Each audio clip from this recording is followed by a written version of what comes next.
Last time, we ended off with the androids being awoken by Dr. Gero, who was then swiftly killed by Android 17. Now, as Vegeta and Raditz are about to face the twin androids, they start to go blow for blow with the two mechanical menaces. Though, after a little bit of this, all four fighters stop holding back, which is when the fight goes sour for the heroes. This is when Piccolo and the others would arrive, but Vegeta and Raditz would both tell them not to interfere, which, unfortunately for the two Saiyans, they are easily beaten down by the android duo now, and the two each get one of their arms broken.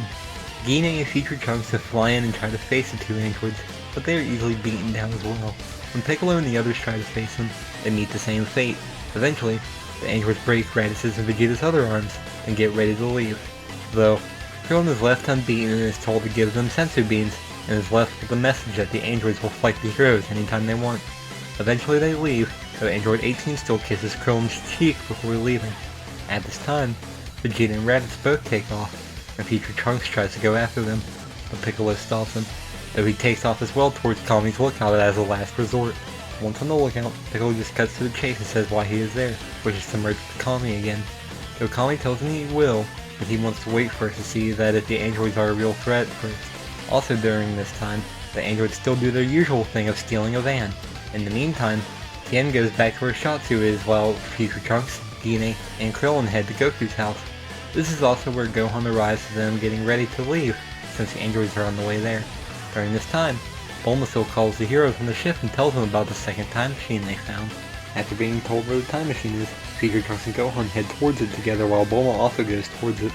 When all three arrive, they still find the time machine, and more importantly the eggshell inside of it. They also find the molded shell of what looks like a giant cicada, then head off to Master Roshi's while Bulma goes back home. Meanwhile, Android 18 still goes shopping and steals her new outfit, and easily defeats the police that are chasing her. Also, up on Kami's lookout, the Guardian finally decides to merge with Piccolo, as he notices something down on Earth, which Bulma still hears the radio broadcast about all life in Ginger Town disappearing, which is by where the other time machine was. Meanwhile, Bulma calls Krillin and tells him to check the TV, which is when they see the broadcast cut out as the reporter is attacked. Back on the lookout, Kami still eventually agrees to merge back with Piccolo. Even though Piccolo didn't fuse with Nail this time, they would still be able to fuse because in the manga they were able to without Piccolo explaining how. After they merge, Piccolo heads off to Ginger Town and Future Trunks gets ready to go there as well. Once Piccolo arrives, he would still see a monster with the richest man from Ginger Town, though, once he says to free him, the creature still absorbs the man and tells Piccolo he's next, which just still shocks Piccolo, as he doesn't know how this creature knows him. But once it powers up, Piccolo and the others are shocked once they sense his ki, though Piccolo still says he has the wrong person and powers up, much to the monster's confusion. While Piccolo and the creature are fighting, the androids eventually stop as they notice the shudder, so Android 16 informs them of the fight going on. Anyway, while the fight goes on, Piccolo demands the creature explain who sent him in the time machine, and he just says he sent himself. Though he would still be shocked about the creature using the Kamehameha, and once his arm is drained, he uses this as a chance to get the creature to explain who it is and how it was created. Krillin and Future Trunks still arrive, which is when Cell uses the solar flare to make his escape. Vegeta, Raditz, and Tien also arrive, which is when Piccolo explains to them who Cell is and what he's trying to do. After Piccolo finishes explaining, Vegeta says something along the lines of he'll surpass Super Saiyan, as he's sure Kakarot will try to do the same, then takes off. Though, since Raditz is a much more cautious individual than Vegeta, he'll stick around with Piccolo and Tien to search the area. Future Trunks and Krillin are still sent to look for the basement of Dr. Gero's lab, so they take off as well. While there, they still find the blueprints for the androids before destroying the lab, and take them to Bulma and her father. Meanwhile, 3 days later, back at Master Roshi's house, Chi-Chi and Master Roshi find that Goku is now awake. Though, when they tell him he should rest, he says he can't, that he must try and transcend Super Saiyan as well. Goku still comes up with the idea to go to the hyperbolic time chamber, though, since he can't teleport, he would have to ask Gine if she could teleport him, which, when he arrives on Bulma's ship, he explains his plan and has Gohan and Raditz come with them. He'd then do the same with passing on the message to Vegeta and Future Trunks, before going to the lookout. Regardless, Vegeta and Future Trunks still go first, while in the meantime the androids arrive at Kami's house. So, Piccolo steps out and goes to an uninhabited island to fight with them, as he didn't want anyone getting hurt in the crossfire. Android 17 and Piccolo would start the fight on this new island, and would seemingly be going blow for blow. Though, up on the lookout, Goku had to stop Gohan from flying off to intervene. Regardless, Cell then picks up on Piccolo's energy, He realizes he would be fighting the androids, so he takes off towards them. As the fight continues on, the hero sense Cell coming towards them, but they get the call from Bulma that she made a remote to destroy the androids. After this, Cell arrives at the battlefield, and Krillin goes off to where Bulma is to get the remote, though Tien takes off as well to go help Piccolo out in his fight against the androids and Cell. While Piccolo and Android 17 are fighting the bug monster, Piccolo explains what Cell's goal is, so Android 16 tries to warn him and number 18 to run. Both number 17 and Piccolo would be getting beaten down, to the point that he is eventually blasted through the chest by Cell. Which, with Piccolo out of the way, Cell starts to beat down number 17 and tries to absorb him, but number 16 walks in and knocks Cell away. Number 16 would be going blow for blow with Cell for a bit, it would eventually rip off his tail, though Cell still reveals that he can grow it back. Number 16 eventually still must resort to using his Hell's Flash, but once he does, the other two androids think Cell was killed, so they don't flee, which is when Cell comes up behind number 17 and absorbs him, achieving a semi-perfect form. Now with Cell having this power, number 16 doesn't stand a chance anymore, and is easily beating down the android.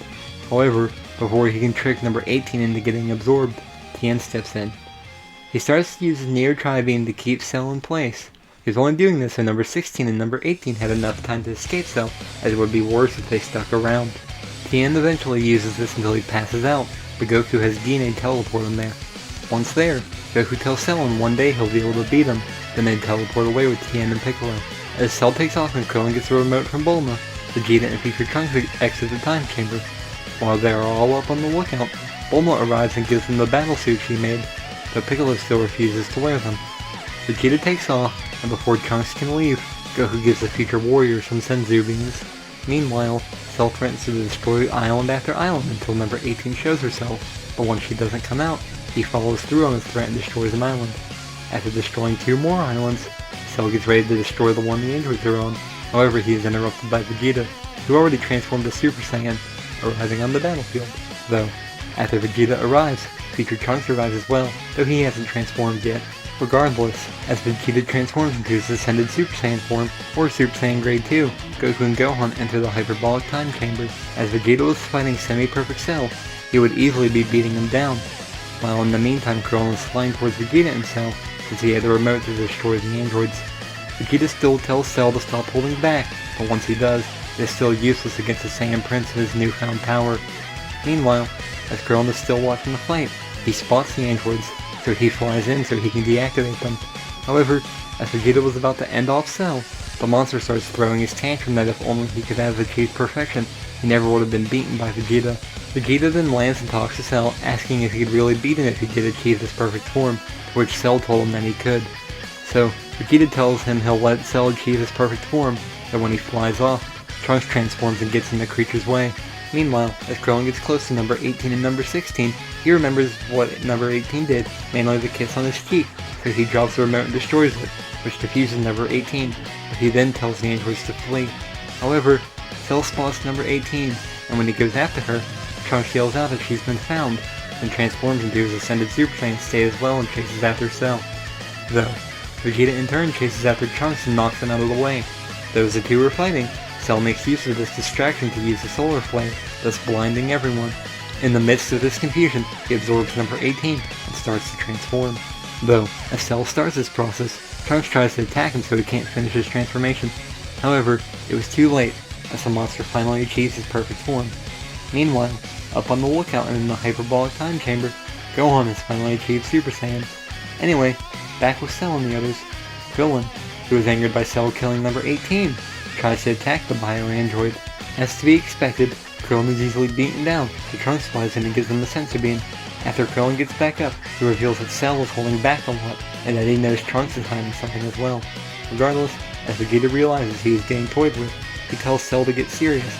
But once the monster listens, Vegeta then quickly realizes his attacks can no longer damage the creature. As their fight goes on, Vegeta is easily getting destroyed by the bio-android.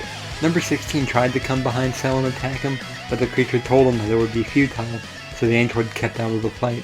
Regardless, Vegeta in his anger still tries his final flash and taunts Cell to take it head on. The blast just takes off Cell's arm, and he acts like he's surprised, then reminds Vegeta that he has Piccolo's DNA, so he quickly regrows his arm.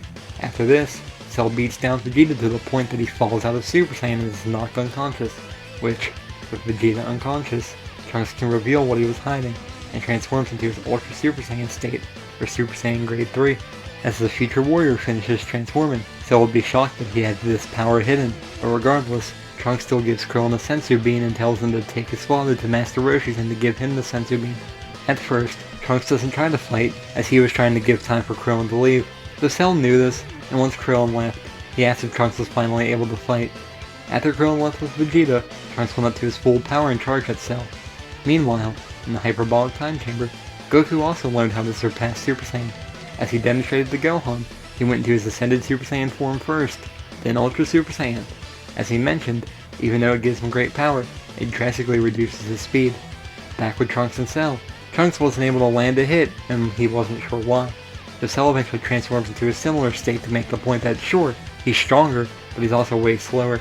Regardless, Trunks drops out of this form and tells Cell to just go ahead and kill him now. Before Cell does though, he asks how they got so strong in a short period of time, but Trunks stays silent. So he then asks if they had more time, could they get even stronger? Trunks says he doesn't know until he tries, and then Cell asks where Goku is, so Trunks tells him he's currently training to defeat Cell. Cell then decides he'll have a tournament, with the rule still being that he'll fight the fighters one-on-one, until he eventually loses. He then tells the future warrior to watch the news, as he'll announce the location of the tournament later, and takes off. He explained this to Krillin and Vegeta, then number 16 said he'd join as well, and asked him to get him repaired. Trunks was reluctant about this, but Krillin agreed to take him, as he trusted number 16. The next morning, Cell made the arena, then went to a nearby news station to make his announcement.